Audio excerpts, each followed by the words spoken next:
Bonjour à tous et bienvenue sur notre live hebdo de La République En Marche. Vous êtes de plus en plus nombreux à nous suivre et d'ailleurs nous vous en remercions.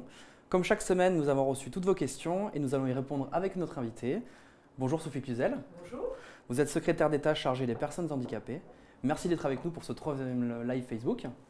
Vendredi, a été annoncée une augmentation de l'allocation adulte handicapé, que l'on appelle aussi AAH.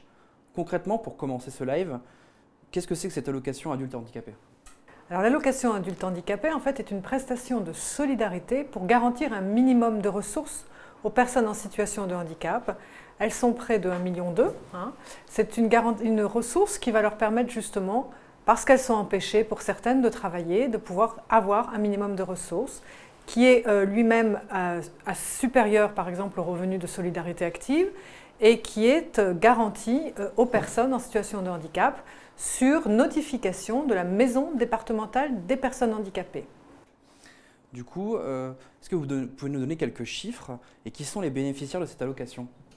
Alors, c'est près de 1,2 million de personnes. Ce sont des personnes qui ont un taux de handicap supérieur à 50%. Alors, ça veut dire quoi? Ça veut dire qu'en fait, leur handicap les empêche dans la vie quotidienne à peu près 50%. C'est un taux qui est un peu médical, mais qui pour autant est vu par une équipe pluridisciplinaire au sein de la maison départementale des personnes handicapées.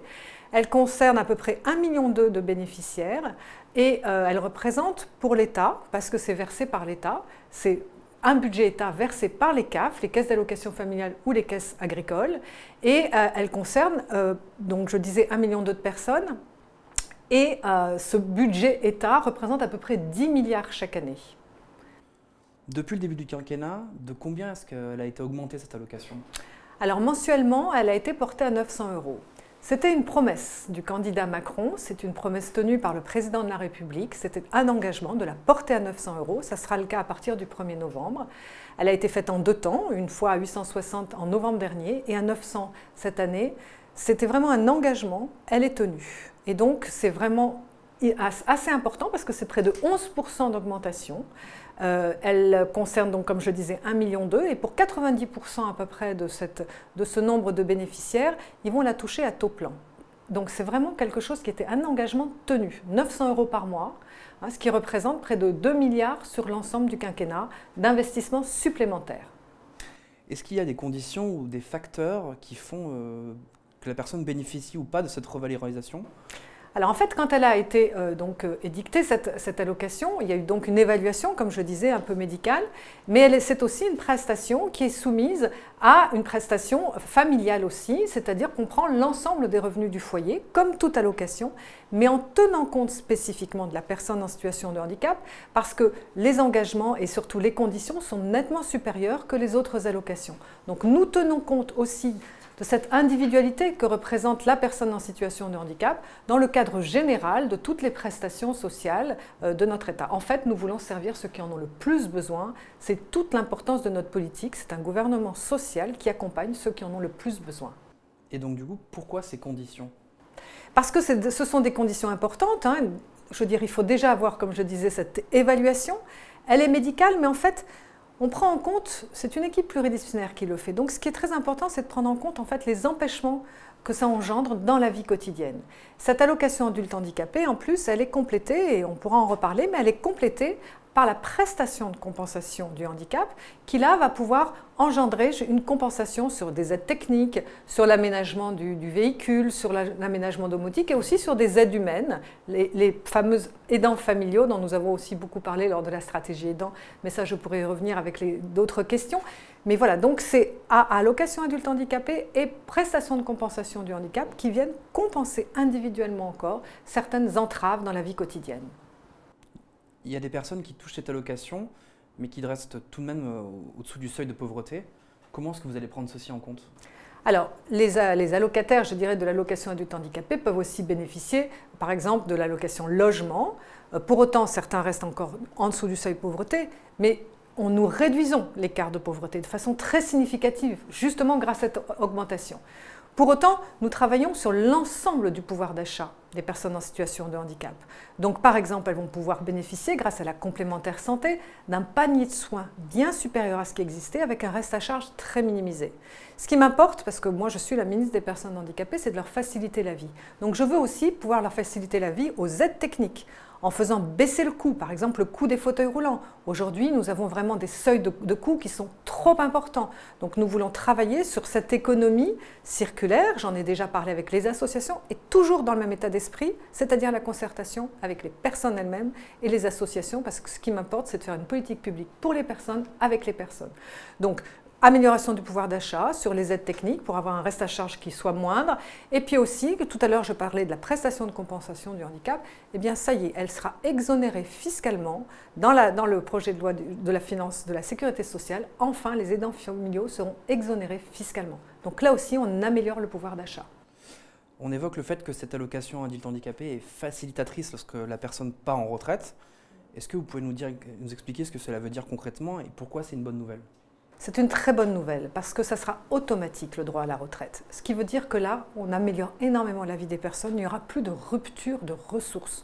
On simplifie, on automatise. C'est comme ça qu'on rend la vie des personnes en situation de handicap beaucoup plus facile. Elles n'auront plus à refaire des dossiers, ça sera automatique. Quelles sont les prochaines actions que vous allez mener en tant que secrétaire d'État ? Alors ce qui m'importe, c'est ce que je le disais, c'est de simplifier la vie des personnes en situation de handicap. Elles doivent toujours prouver leur accès aux droits, toujours prouver et reprouver qu'elles sont en situation de pouvoir accéder à ces compensations, à ces allocations. Donc on leur simplifie la vie. Droit à vie. Depuis le 1er janvier 2019, les personnes qui ont un taux de handicap à 80%, donc avec une entrave importante, n'auront plus besoin tous les 3 ans d'avoir un certificat médical et de dire « je suis toujours aveugle, je suis toujours trisomique, je suis toujours doublement amputé ». C'est fini. Ce sont des droits à vie. Allocation adulte handicapé à vie, reconnaissance de travailleurs handicapés à vie, carte de mobilité inclusion à vie à partir de 20 ans, bien sûr, puisque j'ai oublié de préciser que l'allocation adulte handicapé est à partir de 20 ans, et pour les enfants, l'allocation enfant handicapé jusqu'aux 20 ans. C'est comme ça qu'on peut redonner de la dignité, du respect aux personnes et d'arrêter de les harceler administrativement et moralement, de toujours devoir prouver leur état de situation de handicap. Maintenant, on va prendre quelques questions du live qui ont été posées par nos internautes. Vous avez lancé la stratégie pour les proches aidants la semaine dernière avec Agnès Buzyn. Qu'en est-il des aidants professionnels ? Alors, ce sont en fait deux stratégies complémentaires. Nous avons certes la stratégie des aidants avec un très grand plan, puisque près de 400 millions justement pour accompagner la vie quotidienne des aidants. On est proche aidant, on a aussi une vie professionnelle, on veut pouvoir la concilier, c'est le congé proche aidant rémunéré par exemple. Ça, c'est toute la stratégie des aidants.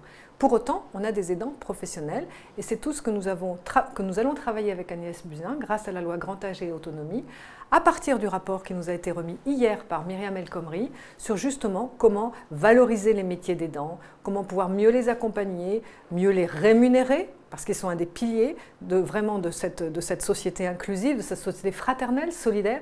Donc ces deux piliers, ce sont les proches aidants et les aidants professionnels, et c'est comme ça qu'on va pouvoir mieux conjuguer un accompagnement de la personne et une reconnaissance de tous ces métiers qui sont autour et de nos anciens, et des proches handicapés, et de toutes les personnes qui ont besoin d'être accompagnées.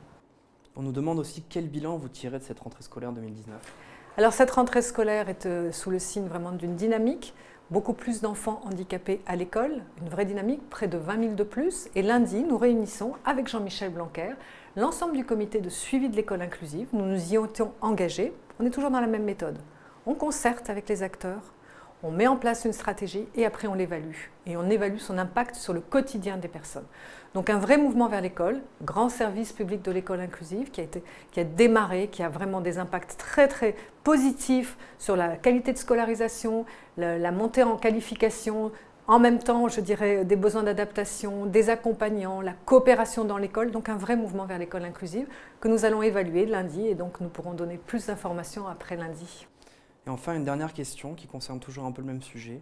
Quelles aides existent-ils pour les étudiants handicapés ? Les étudiants handicapés, il faut qu'on lève le plafond de verre. On a près de 20-25 000 étudiants en situation de handicap, c'est beaucoup trop peu. Il faut qu'on les accompagne dans leur parcours. Donc il existe des choses. Déjà, chaque université est dotée d'une mission handicap qui peut justement accompagner l'arrivée de l'étudiant. Il y a des possibilités d'avoir des tuteurs, des preneurs de notes, qui sont donc d'autres étudiants rémunérés, hein, c'est vraiment les accompagnements de vie étudiante. Et puis il y a cette fameuse prestation de compensation du handicap pour les étudiants, s'ils ont besoin, pour les gestes de la vie quotidienne, d'auxiliaires de vie. Il faut qu'on développe aussi, grâce aux ambassadeurs de service civique qu'on a mis en place avec Frédéric Vidal, mieux les accompagner dans leur vie sociale, les problématiques de logement, les problématiques de transport. Donc les étudiants handicapés ont à prendre en compte de façon beaucoup plus importante. Et nous développons aussi le statut de l'étudiant handicapé pour leur permettre, grâce à Erasmus et au-delà de nos frontières européennes, de pouvoir bénéficier du cursus à l'étranger comme tout un chacun. Et là, je suis avec une boucle d'étudiants handicapés qui sont dans tous les coins du monde et qui sont en train de me donner les bonnes pratiques pour qu'on puisse améliorer justement le départ de ces étudiants handicapés dans leur cursus comme tout un chacun à l'étranger. Merci à vous, Sophie Cluzel, d'avoir accepté cet entretien. Merci à tous d'avoir suivi ce live et d'avoir posé vos questions toute la semaine. Vous pouvez retrouver ce live en replay sur Facebook et sur YouTube. On vous donne rendez-vous la semaine prochaine avec un nouvel invité. Merci à tous. À bientôt.